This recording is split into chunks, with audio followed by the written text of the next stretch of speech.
Vamos a seguir entonces con los derechos de explotación y con los derechos patrimoniales. Vamos a ver los dos grandes grupos de los derechos patrimoniales. El primero es el derecho de explotación y los segundos son los derechos de remuneración. Bien, ya he mencionado que los derechos patrimoniales, los derechos de explotación que están dentro de los derechos patrimoniales, lo que tenemos es 4 subderechos que son los de copiar, quién puede copiar, quién puede distribuir, quién puede difundir y quién puede transformar. Un bolígrafo, Luis. Ahí. Y tenemos los de simple remuneración o los de remuneración, que son aquellos que, por ejemplo, cuando yo lo que tengo es la imposibilidad de controlar qué copias o qué transformaciones o qué usos se pueden hacer de una determinada obra, entonces lo que decido es o permito que se haga ese tipo de actividades de una manera libre, sin remuneración, sin cobrar, o lo que hago es le voy a poner una determinada tasa, le voy a poner una determinada licencia, y entonces eso lo gestiono a través de estas célebres y tristemente célebres entidades de gestión de la propiedad intelectual. Entonces, vamos a quedarnos, por tanto, vuelvo a repetir la estructura y perdón por ser muy pesado, pero creo que es importante. Los derechos morales, que son los que se afectan a la cuestión de la paternidad de la obra, o sea, la personalidad del autor, y luego los derechos patrimoniales. Y en los derechos patrimoniales vamos a tener los derechos de explotación, que son estos 4 derechos: copiar, difundir, distribuir, transformar, y luego tenemos los derechos de simple remuneración. Y luego, frente a todo eso, habrá algunos usos que la ley me permita, que serían los límites o las excepciones de la propiedad intelectual. Entonces, y esas excepciones vuelven a estar muy relacionadas con los derechos de simple remuneración. Habrá excepciones que lo que se diga es, usted no las puede impedir, pero usted las va a cobrar, y habrá excepciones en las que digan, bueno, usted no las puede impedir y además tampoco las va a cobrar. Entonces, vamos a centrarnos en los derechos de explotación. Los derechos de explotación, los 4 clásicos, son, y estos ya los ha explicado Luis, pero tienen una íntima relación con lo que es el Open Access y con las licencias libres, las denominadas licencias libres, y ahí con lo que nos encontramos es con lo siguiente. Tradicionalmente, claro, el pensamiento que existía era, si uno tiene una obra, lo que no va a querer es que nadie use esa obra. O sea, esto es mío, entonces como esto es mío, nadie lo puede utilizar. Bien, entonces lo que se decía era, ese era el sistema clásico. Nosotros ya sabemos que el mundo académico es al contrario. Vamos a ver, esto es mío y yo lo que quiero es que todo el mundo lo cite y que todo el mundo lo utilice y que todo el mundo lo reutilice las máximas veces posibles, porque de ahí es donde yo voy a obtener otra serie de rendimientos y un prestigio determinado en mi profesión. Entonces, dado que el artículo 17 dice que corresponde al autor con carácter exclusivo decidir quién puede copiar, transformar, distribuir, difundir, lo que ocurre es que por defecto, si yo no digo nada con respecto a una obra, no se puede hacer absolutamente nada. Por lo tanto, aquello que dicen, no, yo es que encontré esto en internet, ya, pero ¿usted tiene permiso el autor? No, pero lo encontré en internet. Bien, vale, pues si usted ha encontrado un coche en la vía pública, usted ya y estaba abierto, usted lo puede conducir y se lo lleva. Pues es exactamente un poco lo mismo. El hecho de que nosotros nos encontremos algo, o sea, una res nullius o una res derelictae, o sea, una obra que no es de nadie o una obra que está perdida, esto no, una cosa que está perdida o una cosa que no es de nadie, esto no significa que nosotros tengamos derecho sobre ese objeto. Entonces, en la propiedad intelectual lo que rige es lo siguiente: si y solo si tengo una licencia, tengo un derecho, tengo un consentimiento por parte del titular de los derechos, o estoy en el ámbito de una excepción legal, de un límite del derecho, puedo hacer un uso de la obra. Y si no tengo ese consentimiento o no estoy en el ejercicio del derecho, de ese límite del derecho, de esa excepción, no puedo utilizar la obra. Así que si yo encuentro una obra en internet, no significa que yo la pueda utilizar. Es como si me encuentro un libro por la calle, no significa que yo lo que puedo hacer es millones de copias de ese libro y venderlas. No, absolutamente no. Y por eso es cuando yo, por ejemplo, compro un CD, está ese corpus mechanicum y está ese corpus mysticum, y sobre el corpus mechanicum van a regir los sistemas de propiedad tradicionales, los mismos que yo tengo con respecto a un objeto material, pero con respecto al corpus mysticum, ahí lo que voy a depender es de qué permisos son los que me ha dado el autor o el titular de los derechos y qué posibilidades son las que me permite hacer la ley. Y en ese ámbito, en ese contexto es en el que yo tengo que funcionar. Entonces, claro, por defecto, si a mí nadie me ha dado permiso, no me ha otorgado nada, ¿qué es lo que me dice la ley? La ley lo que me dice es que si yo no tengo el consentimiento, yo no puedo ni reproducir, ni distribuir, ni difundir, ni transformar. Ya hemos dicho que la diferencia entre distribuir y difundir es que exista o no un objeto tangible. Transformar, el clásico ejemplo, es una traducción. He cogido una obra y la he transformado. Otro clásico ejemplo de una transformación: tengo una determinada novela y lo que voy a hacer es un guión para el cine o para el teatro. Esos son transformaciones de obras. Ya sabéis, traductore, traditore. O sea, lo que existe es una modificación de una determinada obra. Ayer Luis me contaba que él había traducido una serie de obras. Ahí él ha puesto una determinada cantidad de su trabajo. Hay muchas veces que lo que te encuentras es con un término y debido a ese tipo de términos tú tienes que hacer una creación nueva. Por ejemplo, en el pasaje de las sirenas de Ulises, de James Joyce, que es un pasaje que es absolutamente onomatopéyico. Claro, es onomatopéyico para en inglés. A ver cómo uno puede traducir ese pasaje onomatopéyico a nuestra lengua. O sea, hay una determinada obra también de creación dentro de la transformación. Y ahí existen dos obras diferentes. Está la obra original y está el resultado final. Entonces, en las dos existen unos derechos diferentes. La primera es del autor original y en la segunda existirán los derechos del autor original y además los derechos del traductor. Bien, ¿y por qué menciono esto? Porque esto nos introduce el concepto de lo que es una obra derivada. Es una obra que se crea después de la utilización o tras la utilización de otra obra original que yo utilizo. Y esto nos viene muy bien porque ahora entraremos en lo que son las licencias Creative Commons. ¿Qué es lo que pasa? Que como nos encontramos con este sistema en el cual nosotros no podemos hacer nada cuando nos encontramos con una obra, en un momento determinado hay un informático que se llama Richard Stallman, que lo que hace es dentro de un club, dentro del espíritu que tenían unos determinados personas que lo que se dedicaban era a jugar a los trenecitos, tenían maquetas de trenes en el Instituto Tecnológico Massachusetts y que los iban construyendo con los relés que tiraban las centrales telefónicas. Entonces las centrales telefónicas había unos determinados relés que ya no los necesitaban y entonces estos los utilizaban y de esa manera construían una maqueta de tren lo más compleja posible donde los trenes no se chocaban y podían hacer pues determinado tipo de itinerarios. Y aquellos fueron los que se denominó por primera vez los hackers.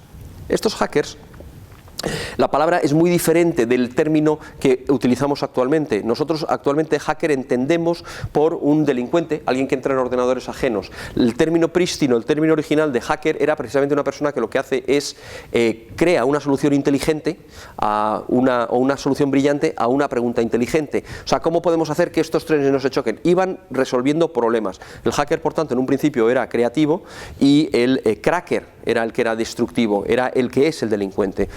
Actualmente ya sabemos que los medios de comunicación, estos que son tan intelectualmente fantásticos, lo que hacen es, bueno, pues han perturbado el concepto original y dentro de ese grupo de gente había un tal Richard Stallman y esta gente lo que hacía era, Stallman tuvo un problema con su impresora, con el driver de su impresora, que no podía funcionar, no le funcionaba, pero claro, no pudo tener acceso al código. Y entonces lo que hizo fue construyó él su propio driver de la impresora y lo que al escribirlo lo que lo puso es al conocimiento absolutamente de todo el mundo. Como aquí habrá mucha gente que no es informática, a mí me gusta explicar una diferencia que existe en informática entre lo que es el código fuente y el producto binario o el código binario de una determinada manera. Cuando yo tengo una tortilla de patata, la puedo tener en dos estados. En el estado de huevos, cebolla, la cebolla es importante, huevos, cebolla, aceite, sal y patata. Y luego, o la puedo tener en el estado de una tortilla de patata ya hecha. El problema es que aquí es la tesis de Prigogine sobre la flecha del tiempo. Yo desde los huevos, la cebolla, la patata, el aceite y la sal puedo pasar a una tortilla de patata hecha, pero desde la tortilla de patata hecha no puedo pasar a obtener los huevos, la cebolla, la sal y el aceite. Entonces, en informática pasa exactamente igual. Yo desde el código fuente lo tengo escrito, una vez que lo he compilado es como si lo he pasado por la sartén. Es como si lo que he hecho ha sido he cortado la cebolla, la patata, etc. y he producido la tortilla de patata. Entonces desde el código fuente yo puedo conseguir el binario, pero desde el binario yo no puedo conseguir el código fuente. Esto pasa exactamente igual en informática. Entonces, ¿qué ocurre? Que Stallman lo que se encuentra es con la tortilla de patata, hecha, ya. Y entonces lo que dice es, pues bueno, pues tendré que hacer otra tortilla de patata y entonces escribe otro driver para la impresora.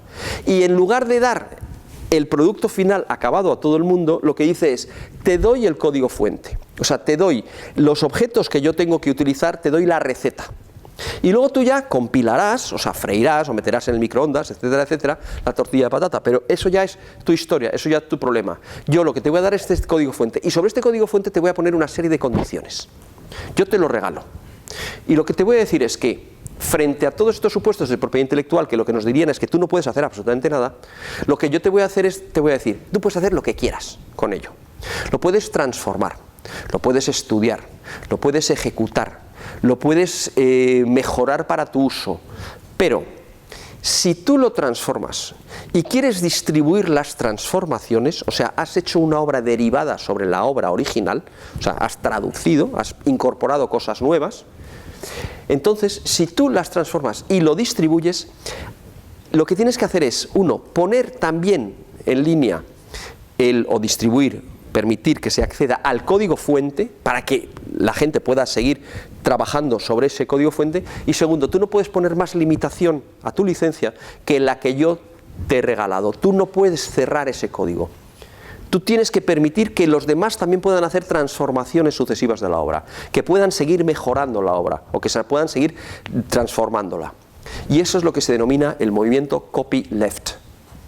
En una sola palabra, teníamos el movimiento copyright, teníamos el sistema del copyright, o sea, el derecho de copia, y aquí lo que se hace es un juego de palabras y se dice copyleft, que algunos autores han traducido copyleft como izquierdo de copia. No, no es izquierdo de copia, es la copia dejada suelta, es una res derelictae. Hablando en derecho civil es una res derelictae, es un objeto que yo dejo suelto. Leave the copy is left, la copia la he dejado suelta. Entonces, de esta manera, frente a aquellos sistemas que hemos ya dicho desde el principio, que son los sistemas propietarios, de que nadie puede tocar esto salvo por un precio, aquí lo que se dice es, yo lo que quiero es que todo el mundo participe de la creación que yo estoy haciendo. Eso sí, va siempre a tener que reconocer la autoría, y va siempre a tener que decir de dónde sacó estas líneas de código y quién las hizo. ¿Qué ocurre? Que aquel sistema dio lugar a o aquel sistema o aquella manera de compartir lo que son las copias, dio lugar a dos modelos diferentes. Uno era el modelo GPL, en el cual lo que se decía es, usted no puede cerrar esta copia, este modelo, lo que usted ha hecho no lo puede cerrar. Y luego el sistema de BSD, que lo que permitía era el cierre. Decían, usted lo puede utilizar, lo que puede usted hacer, sus transformaciones sí que las puede cerrar, no hay ningún tipo de problema. Esto sintetizando mucho. Y así, de esta manera surgió, por un lado, el movimiento del Linux, que es un movimiento basado en la GPL, en la licencia general pública, que es esa licencia copyleft, en la cual tiene esa cláusula en la que usted, si lo mejora, si lo transforma y lo distribuye, tiene que permitir los mismos derechos que yo le he dado a usted, y el sistema BSD, en el cual es, usted lo hace y haga usted con él lo que a usted le apetezca, y ya está, no hay ningún tipo de problema. Lo que usted no puede, obviamente, es la obra inicial, esa cerrarla, porque esa obra siempre va a estar abierta porque yo la pongo aquí online, pero las sucesivas transformaciones que usted haga de la obra, si usted las quiere cerrar, pues mejor para usted. Y ahí tenemos el mundo Apple. Si uno tiene un ordenador Apple, estoy viendo aquí hay un ordenador Apple, hay en aplicaciones accesorios, hay lo que es un terminal, no sé si le llaman consola o le llaman terminal, bueno, pues entonces ahí uno tiene acceso a lo que es el núcleo del sistema, y ese núcleo del sistema es un BSD. Entonces puede uno entrar en línea de comandos y por tanto manejar ese ordenador sin ningún tipo de problema. Es más, yo creo que es una de las grandes posibilidades que precisamente tiene esa máquina. Windows tiene el MS2, que bueno, ya no sé, me voy a reservar mi opinión sobre esas cuestiones, pero sí que es verdad que ayer salió una noticia muy interesante en la cual el gobierno inglés por fin ya no va a utilizar Word, lo que va a utilizar es LibreOffice a través de un fork que se llama GovOffice, y que ya va a dejar de pagar licencias, ya dejó hace tiempo de pagar licencias Microsoft. Lo que pasa es que lo que yo no sé si la solución que ha hecho también ha sido buena, que es meterse también en el mundo Google, que eso también tiene sus preocupaciones, sus problemas, y sobre todo visto lo que ha ocurrido con la Agencia de Seguridad norteamericana, en el cual sabemos a través de Snowden que toda la información que nosotros ponemos en Google, en Facebook o en determinado otro tipo de plataformas directamente va a la Agencia de Seguridad norteamericana, que ya tiene copia de todo. Entonces, esto es el mundo en el que actualmente vivimos con respecto al mundo del software. Pero lo que a nosotros nos interesa en el mundo Open Access, ¿qué es lo que ocurre? Que se veía que existía una problemática con respecto a las publicaciones académicas. Entonces, en el año 2002 y en el año 2003 surgen 3 declaraciones programáticas. Estas declaraciones programáticas son las declaraciones de Berlín, la primera fue la de Budapest, y que además, fundamentalmente ahí se viene financiada, es curioso, y es un mundo complejo en el que nosotros vivimos, viene financiada por, creo recordar que son 3 millones de dólares que pone sobre la mesa George Soros, que fue aquel especulador contra la libra esterlina y el que hizo el hundimiento de la libra esterlina, y que no puede ser más que calificado, desde luego no es una persona que podamos decir que tiene una tendencia política muy de izquierdas, y sin embargo es la persona que como filántropo lo que hace es financia la primera declaración de Budapest, que es en el año 2002, y allí lo que viene a decir esta declaración de Budapest es lo siguiente: tenemos un problema con respecto a la tecnología del momento y los accesos a las publicaciones académicas, están atrapadas por las editoriales y tenemos que sacar adelante un modelo en el cual lo que podamos poner es el conocimiento a disposición de los demás. En los años 2003 luego surgen las 2 declaraciones prácticamente simultáneas de Bethesda y de Berlín, y en estas declaraciones de Berlín y de Bethesda lo que se viene a decir es que esto lo tenemos que conseguir a través de una doble vía. En primer lugar, lo tenemos que conseguir a través de lo que es el autoarchivo. Yo tengo que tener la posibilidad de autoarchivar mi obra académica, ponerla a disposición de los demás a través de repertorios institucionales, y luego en segundo lugar a través de las revistas de tipo abierto, revistas Open Access, revistas de acceso abierto para todos. Y esto lo que nos hace es nos modifica el sistema de financiación de lo que es el mundo editorial, porque si antes lo que hacíamos era pagábamos por acceder a un contenido, que también seguimos pagando por acceder a un contenido, no nos lo olvidemos, a $30 el artículo normalmente, sin embargo luego lo que se hace es, lo que se dice es, ahora en lugar de pagar usted por el acceso al contenido, lo que tendrá usted que hacer es pagar por poner el contenido online, porque alguien tiene que pagar estas publicaciones que se están haciendo aquí. No nos olvidemos que tiene que haber revisores, no nos olvidemos que tiene que existir también editores, y que tiene que haber implantación de sistemas tecnológicos para acreditar. Y aquí se produce una incompatibilidad. A ver, ¿con quién lo estaba hablando yo cuando veníamos? Vale, sí, perdona. En el sistema de lo que tú me decías. Claro, nos vemos obligados a publicar en determinado sitio donde tenemos índices de impacto determinados, pero al mismo tiempo las leyes lo que nos están diciendo es que lo que yo tengo que hacer, y esto creo que derivaba de una conversación que habíais tenido vosotros dos, me veo obligado, sin embargo, a publicar en una revista de Open Access. Entonces las revistas de Open Access muchas veces lo que no están es precisamente en estas revistas que tienen un determinado tipo de impacto. Cada vez más se va solucionando este problema, pero el problema que queda es la financiación siempre de este tipo de revistas. Y simultáneamente también en el año 2002 surge una nota de prensa de una institución, una fundación sin ánimo de lucro, que se denomina Creative Commons, en la cual lo que dice es: señores, vamos a sacar unas licencias de propiedad intelectual legibles por máquinas. Y este es un dato bastante relevante, porque siempre en las licencias de propiedad intelectual lo que nos quedamos es con el dato de que las Creative Commons son 6, pero fundamentalmente las Creative Commons tienen 3 planos en los que operan, que creo que es bastante interesante comentarlos. Primero de los planos es obviamente el de siempre, el plano jurídico. Además lo dicen con bastante sorna, porque ellos lo que dicen es dividen quienes pueden leer las licencias Creative Commons en 3 grupos. El primer grupo sería código legible por máquinas, el segundo grupo sería código legible por humanos, y el tercero sería código legible por abogados. Entonces este tercer grupo, que es el legible por abogados, es la licencia pura y dura. Entonces es la licencia totalmente estructurada, con sus cláusulas, además con el estilo norteamericano de poner mayúsculas, o en estilo anglosajón de poner mayúsculas en aquellas cosas que entienden que sean más relevantes, que es ajeno a nuestra tradición, pero bueno, en las Creative Commons españolas también están ahí. Y lo que establece es un sistema en el cual en cada uno de los países en los cuales quieren desarrollar estas licencias, hay una universidad que es la que encabeza. Nosotros aquí en España es la Universidad de Barcelona, y viene encabezado por Ignasi Labastida. Y entonces el doctor Ignasi Labastida de la Universidad de Barcelona es el que se ha encargado fundamentalmente de coordinar todos los esfuerzos de la adaptación de las licencias Creative Commons aquí en España, y lo que se establece es: estas licencias todas tienen una cláusula de interoperabilidad con todas las demás licencias Creative Commons del mundo. Entonces lo que dicen es que lo que yo licencie bajo este contenido aquí se interpretará si los efectos de este paper están siendo en Estados Unidos, se interpretará conforme a la legislación norteamericana y las licencias norteamericanas de allí. Entonces, lo que se viene a hacer con estas licencias es establecer una serie de parámetros, en el aspecto de tipo jurídico, una serie de parámetros a través de los cuales se le permiten al autor establecer ya una serie de regulaciones iniciales. Y esto es una de las grandes características, entiendo yo, de lo que son los movimientos Open Access y de acceso al conocimiento.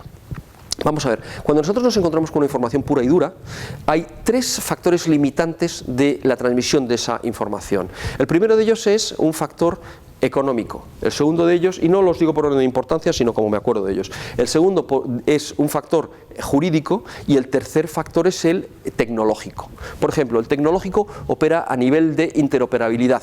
Yo, si lo que tengo es un archivo de WordPerfect, necesito el software del WordPerfect para poder acceder a eso.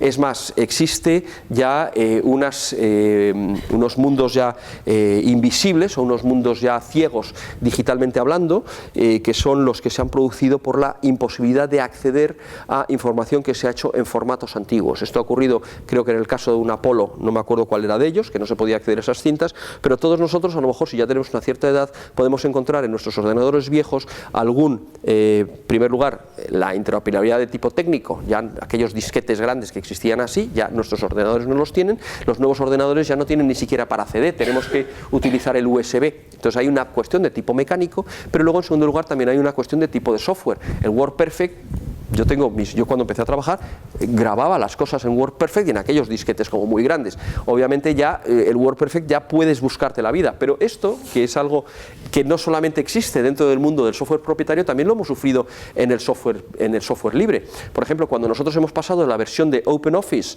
creo que era la 5.2 a la 5.3 al LibreOffice, aquellos que eran los ficheros SDW, tú ya no los puedes manejar con el nuevo LibreOffice o con el nuevo OpenOffice. O sea, también hemos sufrido esa decadencia tecnológica o esa decadencia de la interoperabilidad en el software libre. ¿Qué ocurre? Que yo en mi ordenador, por ejemplo, lo que sí ya tengo es implantado en el directorio de usuario, tengo un OpenOffice del 5.2 y luego ya en el general de mi ordenador tengo mi LibreOffice, con lo cual yo puedo utilizar cualquiera de las dos versiones y de esa manera recupero todas aquellas documentación del despacho que sea anterior al momento en el cual hubo aquella modificación. O sea que hay un problema de interoperabilidad, un problema de interoperabilidad técnica. En segundo lugar, hemos dicho que tenemos la barrera también económica. Es el paywall famoso, o sea, cuando yo lo que quiero hacer es ver algún artículo en JSTOR, resulta que me sale el cartelito que dice que tengo que pagar $30 por eso. Afortunadamente luego existen las listas de correos de amigos de no pagar ese tipo de archivos, los grupos de Facebook donde inmediatamente lo que dice es, aunque sea domingo, os importa, paper please, no sé qué, no sé cuántos, y a los 3 minutos siempre hay alguien que te ha respondido con el artículo académico. O sea, existen por tanto sistemas de compartición de ese tipo de archivos. Obviamente, si uno está en una institución académica, tampoco hay ese problema, porque cuando uno ya entra con su usuario y password dentro de su cuenta, normalmente puede acceder a ese tipo de publicaciones, ¿no? Pero está esa limitación de tipo económico, y no nos olvidemos de la cifra que dimos anteriormente sobre los 125 millones de suscripciones de euros en dinero pagado en suscripciones por parte de las universidades españolas, más la biblioteca del CSIC.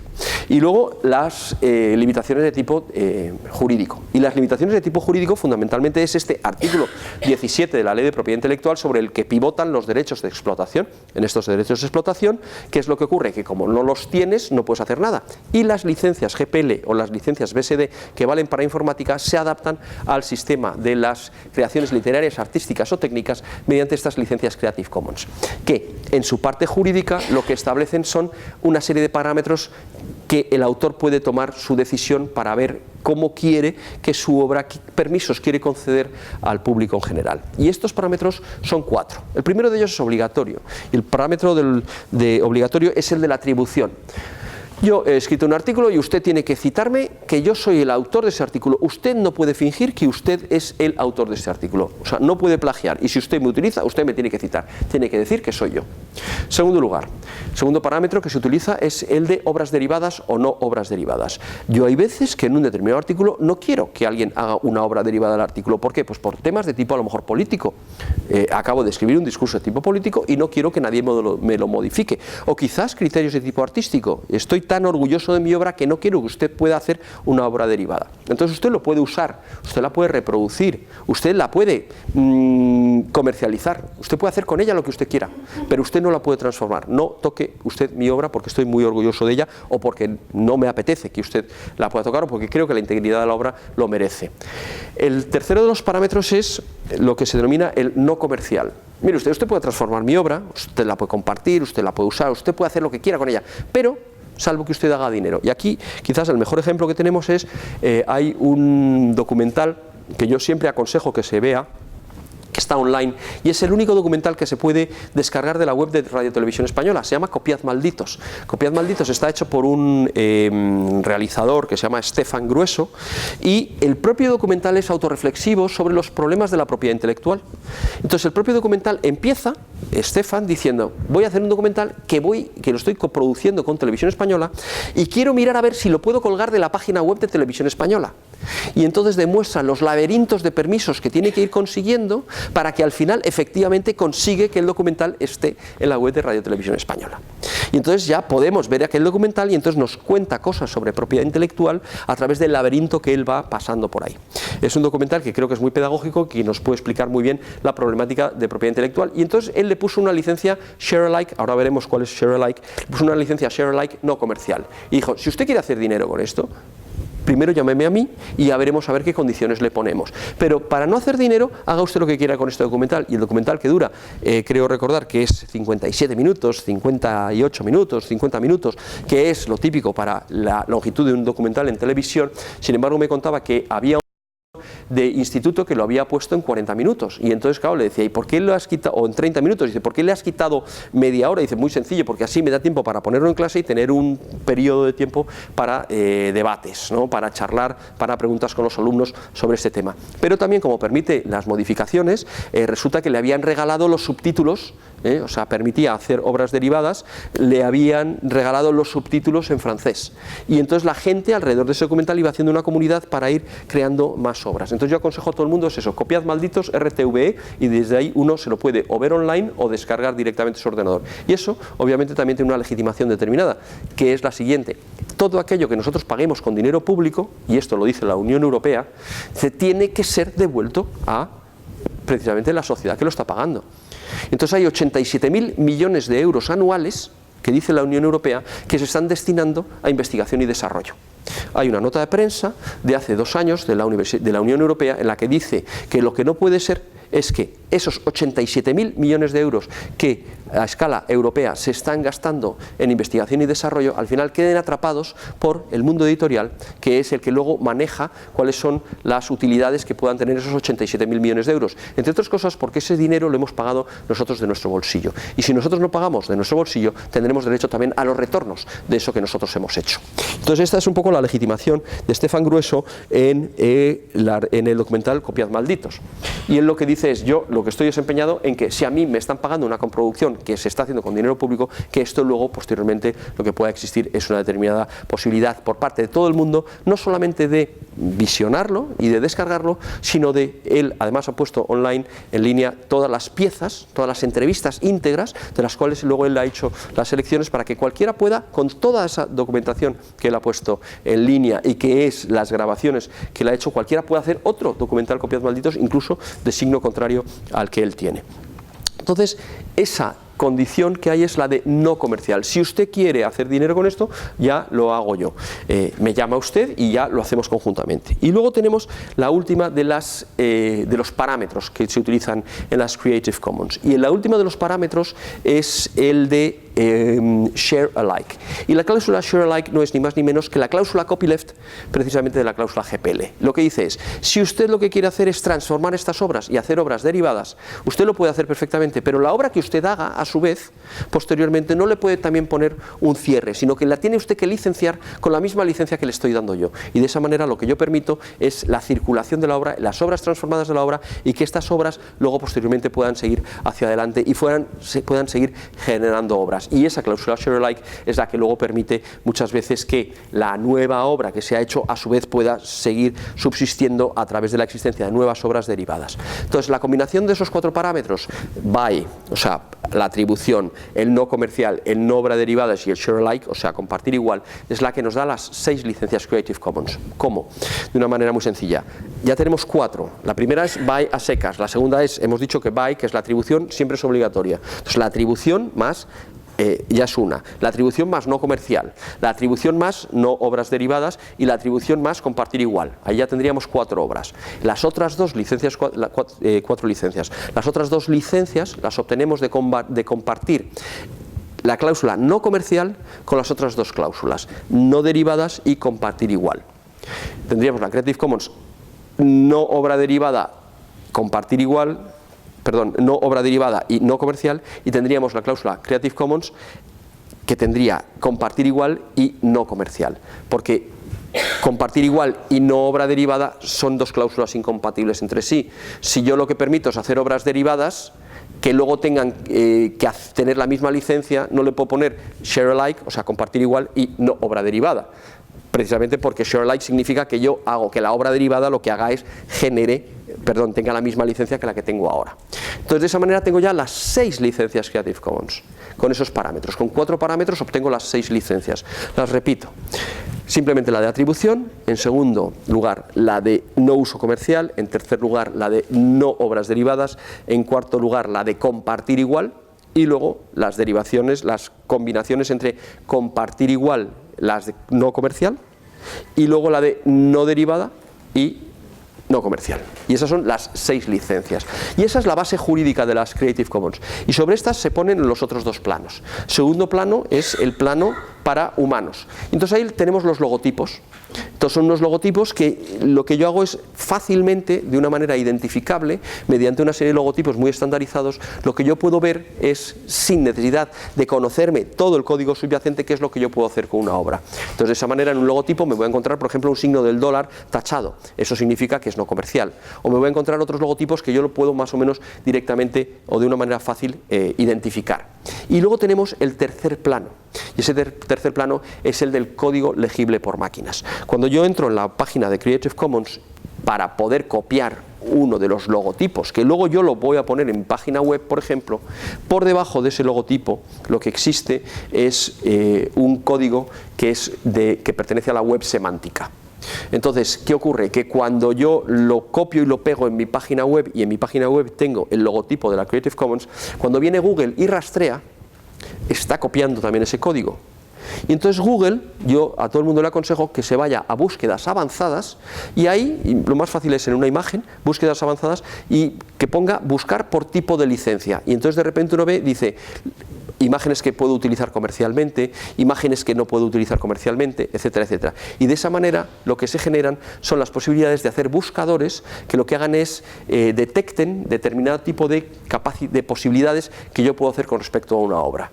Entonces, por eso las Creative Commons son licencias legibles por máquinas, porque tienen ese codiguito, ese trozo de código que es muy pequeñito de web semántica, de la semantización de los objetos que están, del código que está ahí pegado debajo del logo, incorporado junto al logo, y de esa manera lo que puedo hacer es hacer discriminaciones de obras con respecto a las posibilidades. Y esto es muy relevante cuando lo que ya tengo que meterme es en el trabajo de los bibliotecarios, porque no nos olvidemos que los bibliotecarios hoy en día son unos grandes gestores de propiedad intelectual. O sea, anoche también comentábamos este tema. Los bibliotecarios aquí son muchas veces los que están haciendo desarrollos pertinentes para que se pueda hacer discriminaciones de obras en función de su determinada licencia. Son los que están aplicando esas tecnologías, son los que están clasificando los objetos con respecto también a las licencias. En definitiva, lo que están haciendo es una gran gestión de la propiedad intelectual. Bien. De esa manera ya tenemos, por tanto, una manera de explicar, una forma de explicar al mundo de antemano, y esto también es relevante, qué se puede hacer con una determinada obra. Porque cuando yo veo una obra, lo típico y clásico es que cojo la obra, miro el libro, y entonces en la página típica 3, o en la página, 2, o en la página 4, me encuentro con aquella frase de todos los derechos reservados. Bien, pues entonces ya Creative Commons lo que dice es algunos derechos reservados. O sea, yo ya no estoy diciendo que no puede usted hacer nada, sino que de antemano, antes de nada, yo ya le estoy contando a usted lo que usted puede hacer con la obra. Y esto destruye lo que se denomina, lo que se ha venido a denominar la cultura del permiso. La cultura del permiso consiste en que, claro, como yo no puedo hacer nada, para que yo pueda hacer algo con respecto a una obra, primero tengo que ponerme en contacto con el titular de los derechos y, una vez que he conseguido hablar con el titular de los derechos, saber qué permisos puedo yo obtener o pedirle unos determinados permisos sobre una obra. Con las licencias Creative Commons se destruye esta cultura del permiso o se cambia esta cultura del permiso porque ya no hay que necesitar permiso, ya no hay que pedir permiso, puesto que el autor o el titular de los derechos ya me ha dado el permiso de antemano.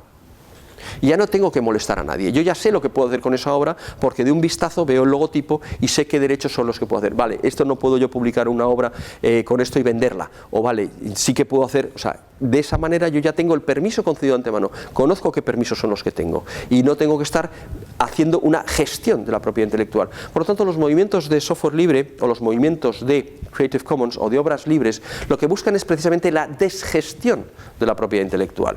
O sea, las barreras que yo tenía con respecto a la propiedad intelectual, que ya sean, con respecto a la libre transmisión de la información, que hemos dicho que son técnicas, que hemos dicho que son jurídicas y que hemos dicho que son de tipo económico, lo que hacen es, tengo acceso porque tengo la interoperabilidad, que sería el aspecto técnico, tengo acceso porque tengo ya los permisos de reutilización de esa información, que serían los de tipo jurídico, y tengo acceso de una manera gratuita, y ahí ya son los permisos de tipo económico. Por tanto, no tenemos nunca jamás que confundir aquello que es la propiedad intelectual libre de la propiedad intelectual gratis, porque no tienen absolutamente nada que ver. Son dos barreras totalmente diferentes de acceso a una información. Una es la de económica, esa será o no por precio, y otra será la libre o no con respecto al tema jurídico, y otra será la libre o no con respecto al tema de tipo interoperabilidad de tipo tecnológico. Y fundamentalmente sobre estos tres ejes, que son la técnica, la económica y la jurídica, es sobre lo que se monta también todo un movimiento que no solamente es el de la Creative Commons con respecto a las obras literarias, artísticas o científicas, sino también todo el movimiento del Open Data, todo el movimiento de los datos abiertos. Porque no nos olvidemos que cuando nosotros como investigadores realizamos algún tipo de investigación, muchas veces no solamente lo que estamos haciendo es contando contextos, sino que hay tablas, hay estadísticas, hay determinado tipo de datos que son los que nosotros estamos utilizando.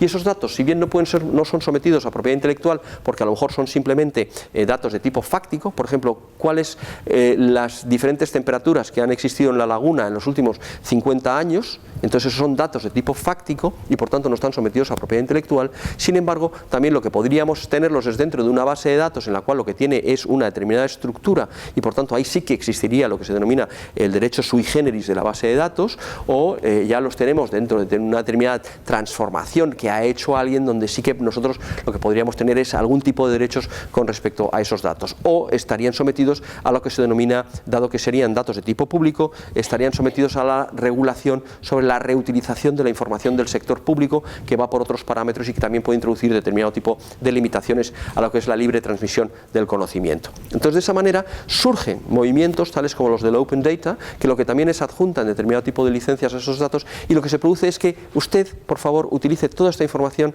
lo mejor posible, lo mejor que sepa usted, y luego también aquellas cuestiones vanidosas en el sentido a ver si tiene usted narices de llevar a cabo una mejora de la información que usted se encuentra aquí online. Tenga usted las agallas de mejorar lo que usted se está encontrando, que es lo que siempre también nosotros hacemos cuando lo que nos podemos es hacer una obra de creación y estamos lo suficientemente motivados como para decir, vamos a mejorar esto que yo he encontrado aquí, que realmente lo que me encuentro es con un problema de acceso o con una cosa de visibilización.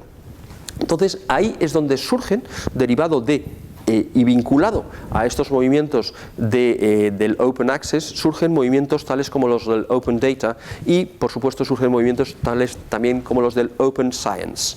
Estamos, por tanto, con el Open Data y el Open Science, a los cuales accedemos a través de lo que es el movimiento del Open Access, y de esa manera, sin necesidad de hacer una gestión de la propiedad intelectual, de hacer una burocratización de la propiedad intelectual, resulta que lo que hacemos es tenemos un mejor acceso a este conocimiento. Ahora bien, cuando se producen este tipo de situaciones, ¿qué es lo que nos encontramos? Nos encontramos obviamente con una reacción de los titulares de los contenidos, que luego posteriormente veremos, porque previamente vamos a pasar a hablar de lo que son los derechos de simple remuneración.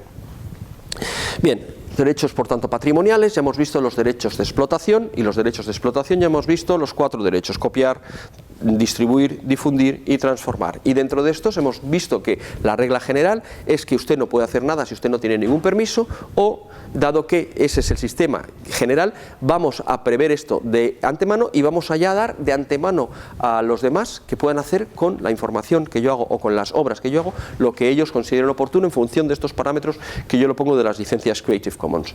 Y entonces la ley de propiedad intelectual también establece que, y claro, es dependiente de un sistema en el cual usted no puede hacer nada con una obra. Entonces hay veces que lo que dice es, dado que yo no puedo impedir que haga alguien algo con una obra, lo que voy a hacer es esos usos que yo no puedo impedir y que por tanto son usos que no suponen un control sobre la obra, les voy a tasar de una determinada manera, o a lo mejor los dejo gratis. Pero ya lo que hago es, ya los tengo sobre la mira y los voy a poner como excepciones a los derechos principales. Estos derechos principales van a tener una serie de excepciones, porque claro, yo no puedo impedir que se ponga música en los bares. ¿Y qué es lo que se establece?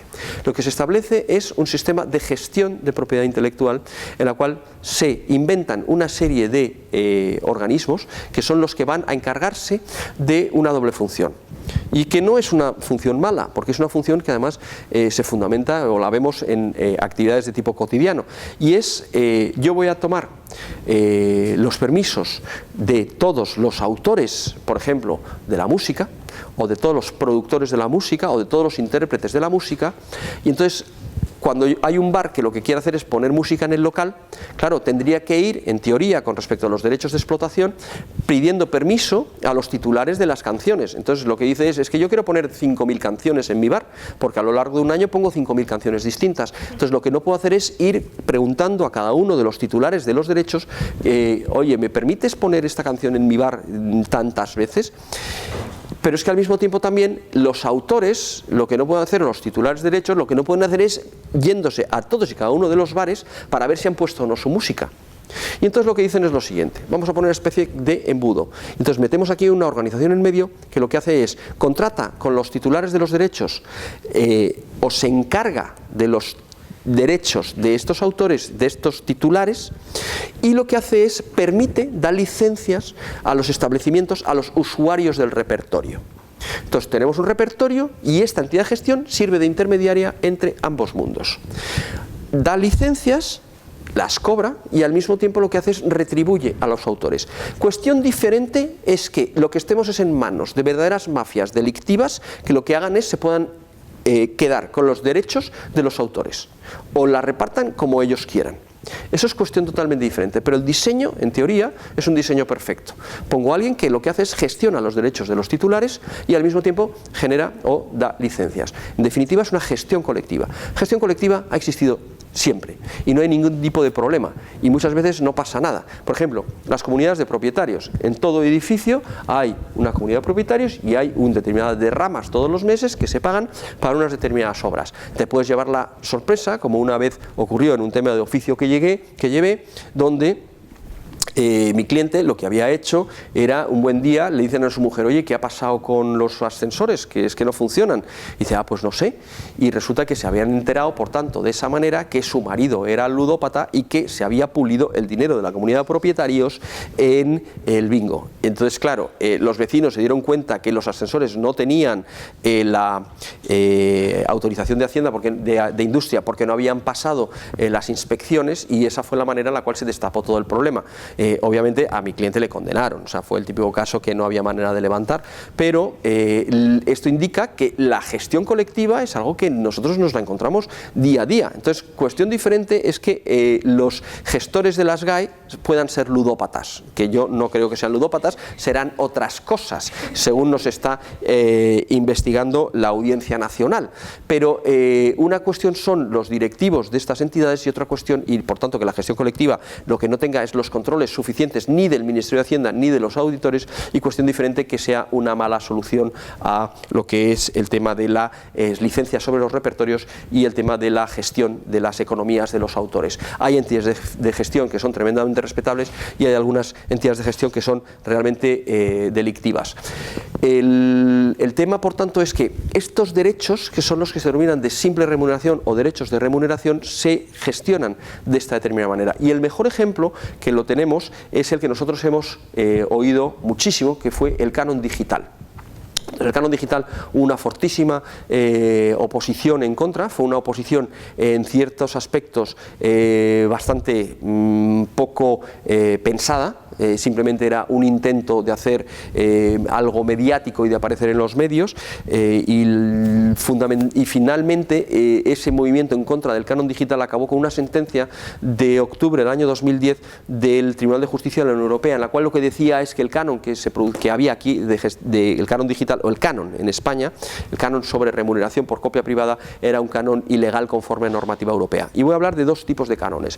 Uno es el canon digital, que me va a servir para hacer la introducción a lo que es el canon sobre los campus virtuales, que es el que nos interesa con respecto a las universidades, y que los dos participan de la misma naturaleza jurídica. Como yo lo que no puedo hacer es controlar qué es lo que se hace con un determinado tipo de obra, lo que le voy a hacer es le voy a poner un gravamen sobre este determinado tipo de usos, y estos usos, una vez que yo obtengo este dinero, en teoría se lo voy a retribuir a los autores, que al final ya veremos cómo esa teoría en el caso de Cedro no es así. Porque aquí, desde luego, no sé, habrá gente que cobre de Cedro, pero ahora voy a explicar cómo funciona y cuál ha sido la oposición al sistema de tarifa plana que pretende Cedro con respecto a los campus virtuales y por qué entiendo que es injusto. El canon digital, perdón. El mal llamado canon digital, que en definitiva es el canon sobre remuneración de copia privada, tiene una base que es muy sencilla de entender. En los años 65 se produce una evolución tecnológica que permite que todo el mundo pueda grabar en sus casas la radio y la televisión. Es la cinta cassette.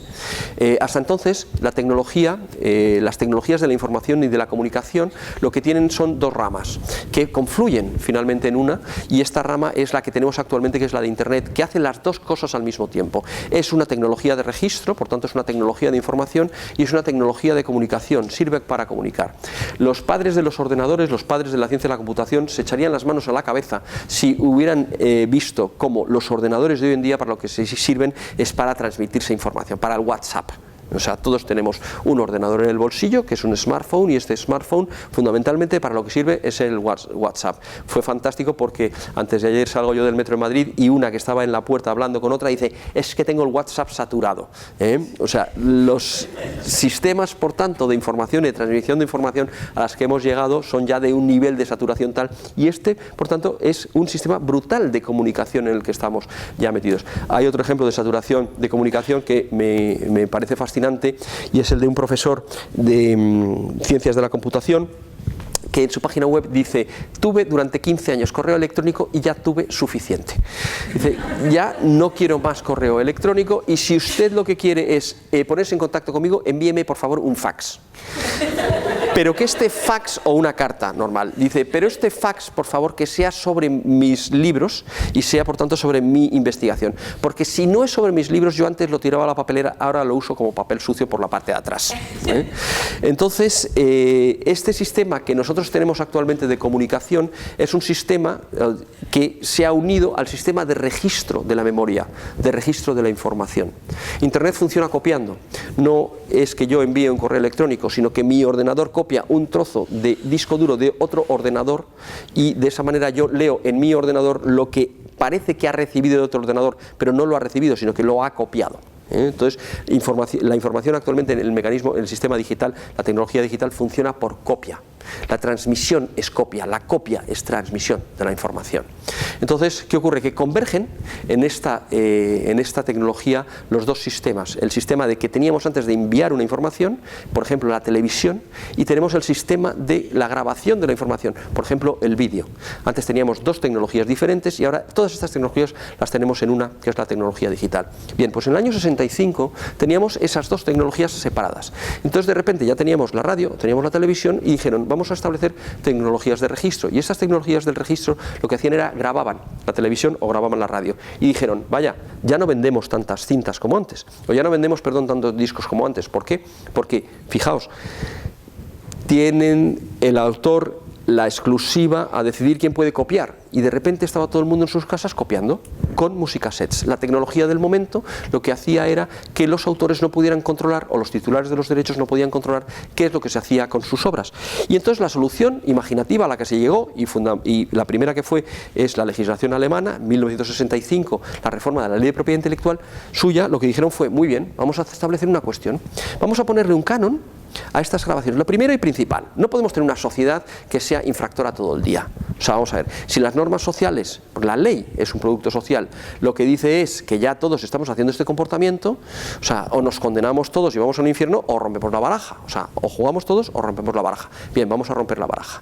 Entonces lo que se hace es lo siguiente, vamos a quitarle la ilicitud en la que vive esta sociedad, y estos usos, estos hábitos, los vamos a legalizar. Y los vamos a decir que es legal hacer este tipo de copias. Esta legalidad, que es esta legalidad de hacer este tipo de copias, lo que vamos a permitir es que todo el mundo las pueda hacer, pero también vamos a darle un poquito de dinero a aquel que esté perjudicado. ¿Quién se está perjudicando? Se están perjudicando los autores, se están perjudicando también los productores de las obras. Entonces vamos a imponer un canon que va a pagar el que se está beneficiando. ¿Quién se está beneficiando? Se están beneficiando, obviamente, los que están haciendo las copias, pero en segundo lugar también se está beneficiando una industria. Los fabricantes de los equipos, aparatos y materiales que sirven para hacer copias. Y entonces a estos les vamos a poner un canon, que va a ser un pequeñito canon, porque estas tecnologías sirven fundamentalmente para hacer este tipo de copias. La gente no se compra musicassettes para grabar, venga, me voy a grabar un monólogo. No, la gente compraba musicassettes para grabar precisamente de la radio o para grabar de la televisión. Y entonces lo que hacen es, estas musicassettes les ponen un canon a los equipos, a los aparatos y a los materiales, y este canon lo que se hace es, se recauda por parte de los fabricantes o importadores de estos equipos, aparatos, materiales, y se les paga a las entidades de gestión, que a su vez se los pagan a los autores o a los productores. Bien, y aquel era el sistema que se diseñó y funcionó de maravilla durante muchísimos años. Pero ¿qué ocurre? Que llega un momento en el cual confluyen las dos tecnologías, las del registro y las de la información y las de la comunicación. Y entonces el mismo soporte que nosotros usamos para grabar cualquier tipo de actividad musical es el que utilizamos para grabar los juicios, por ejemplo, en un juzgado, porque los artículos 147 y 187 de la Ley de Enjuiciamiento Civil lo que establecen es que los juicios tendrán que soportarse en un soporte audiovisual, en un formato audiovisual. Con lo cual nos encontramos que cada juicio que se celebra en España, las entidades de gestión, SGAE, Cedro y compañía, cobran 20 centimillos. Lo cual es un disparate. Pero ya no solamente con respecto a los juicios, sino que ¿quién es el que más información soporta en una civilización? Las administraciones públicas. No son las empresas, no somos los particulares. Los particulares no nos compramos una fotocopiadora para tener en casa. Pero quien más fotocopiadoras tiene, el titular del mayor parque de fotocopiadoras de este país, son las administraciones públicas. Entonces, las administraciones públicas por cada fotocopiadora pagaban 120 euros. A ver, ¿para qué? Para pagárselas a Cedro por si se hacían, o para ejercer el derecho de la copia privada. Vamos a ver, la copia privada, por tanto, es esa copia que yo hago en casa, grabando de la televisión, grabando del vídeo, y entonces lo que se encuentra, por tanto, es toda la actividad de registro de la información de la civilización, con el papel del siglo XXI, se encuentra con una póliza en favor de aquellas entidades de gestión. Y esto es lo que se carga a Europa. Europa dice, el sistema de canon que tienen ustedes en España es un sistema que no es el que está diseñado conforme a las legislaciones. El sistema de las legislaciones es precisamente para aquellas compensaciones que habíamos hablado, pero usted tiene un canon absolutamente indiscriminado y este canon se tiene que suprimir y por tanto su legislación no es la adecuada, no es conforme a las directivas europeas y se la carga en 2010. Es curioso cómo el Estado español tarda un año en adaptar esa sentencia a la legislación nacional. Ese año le suponen a las entidades de gestión unos ingresos extra de 63 millones de euros. Esto se obtiene muy sencillo. Uno se coge las cuentas anuales de las entidades de gestión, fundamentalmente un sábado por la mañana que llueva, ¿vale? Porque es una actividad que es muy pesada. Yo la hice y recuerdo que fue un sábado por la mañana que llovía, y entonces hice la suma, las vas extrayendo de cada una de ellas, y entonces ahí descubres cómo fueron 63 millones de euros. Pero no contentos solamente con esto, el Estado además lo que hizo fue, las administraciones, el gobierno, lo que hizo fue, sacó al año siguiente un Real Decreto en el que decía que lo que se había cobrado en canon hasta esa fecha era irrecuperable. Vamos a ver, si yo he pagado unos determinados dineros y fundamentalmente quien más dineros ha pagado ha sido la administración pública a unas asociaciones privadas por un derecho, por el ejercicio de una facultad que la Unión Europea me ha dicho que es ilegal, y ahora usted me saca un Real Decreto diciendo que esta cantidad es irrecuperable.